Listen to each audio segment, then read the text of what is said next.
बहुत समय पहले की बात है। एक असुर था हिरण्यकशिपु। वह असुरों का राजा था, अत्यंत बलशाली, बुद्धिमान और सबसे ज्यादा घमंडी। उसका भाई हिरण्याक्ष भगवान विष्णु द्वारा मारा जा चुका था। अपने भाई की मृत्यु से हिरण्यकशिपु के मन में विष्णु के प्रति नफरत भर गई। उसने निश्चय किया, मैं इतना शक्तिशाली बनूंगा कि स्वयं भगवान विष्णु भी मुझे छू न सके। और फिर उसने कठोर तपस्या शुरू की। हजारों वर्षों तक वह एक पैर पर खड़ा रहा, ना पानी पिया, ना भोजन किया। उसके शरीर पर दीमक जम गई, पर उसका तप टूटा नहीं। अंततः ब्रह्मा जी प्रकट हुए और बोले, वत्स, तुम्हारी तपस्या से मैं प्रसन्न हूँ, जो वरदान चाहो मांग लो। हिरण्यकशिपु ने कहा, मुझे ऐसा वरदान दीजिए कि मैं न किसी मनुष्य से मरूं, न किसी पशु से, न दिन में मरूं, न रात में, न घर के अंदर मरूं, न बाहर, न किसी अस्त्र से मरूं, न शस्त्र से, न धरती पर मरूं, न आकाश में। ब्रह्मा जी सोच में पड़ गए। ये वरदान बहुत चालाकी से मांगा गया था, फिर भी उन्होंने कहा, तथास्तु। वरदान पाते ही हिरण्यकशिपु का अहंकार और भी बढ़ गया। उसे लगने लगा कि अब वह अमर हो चुका है। हिरण्यकशिपु ने तीनों लोगों पर आक्रमण कर दिया। देवता भाग खड़े हुए, ऋषि मुनियों के आश्रम जलाए गए, धरती पर हाहाकार मच गया। उसने घोषणा कर दी, अब कोई विष्णु नहीं, कोई ब्रह्मा नहीं, कोई शिव नहीं, अब सिर्फ मेरी पूजा होगी। जो भी भगवान विष्णु का नाम लेता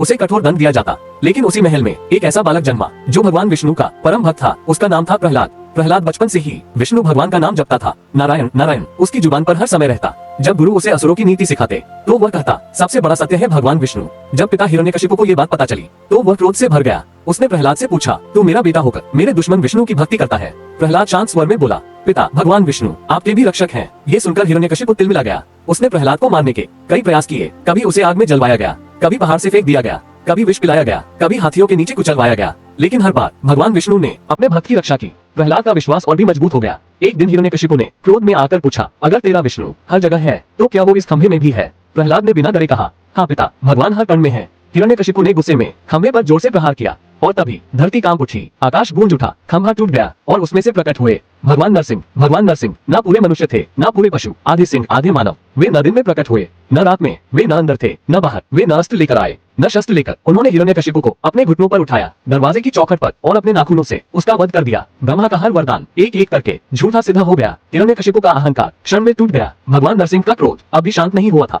पूरा ब्रह्मांड कांप रहा था। तभी प्रहलाद आगे बढ़ा। उसने भगवान के चरणों में सिर रख दिया। उसकी सच्ची भक्ति देखकर भगवान शांत हो गए। भगवान विष्णु ने कहा, वत्स, जो मुझे सच्चे मन से याद करता है मैं उसकी रक्षा जरूर करता हूँ। उन्होंने प्रहलाद को राजा बना दिया और धरती पर फिर से धर्म की स्थापना हुई। ये कहानी सिर्फ एक असुर के अंत की नहीं है, ये कहानी है अहंकार बनाम भक्ति की। हिरण्यकशिपु के पास शक्ति थी, वरदान था, सेना थी, पर उसके पास विनम्रता नहीं थी। प्रहलाद के पास कुछ नहीं था सिवाय भगवान पर विश्वास के, और अंत में जीत भक्ति की हुई। अगर आपके जीवन में भी अहंकार, गुस्सा और घमंड हावी हो रहा है तो याद रखिए, भगवान को चुनौती देने वाला कभी नहीं जीतता और भगवान पर भरोसा करने वाला कभी हारता नहीं। जो झुकना सीख गया वही सच में ऊंचा उठ गया। दोस्तों, अगर आपको वीडियो पसंद आए तो वीडियो को लाइक करें और चैनल को सब्सक्राइब जरूर करें और कमेंट में लिखें, जय श्री विष्णु, नारायण नारायण।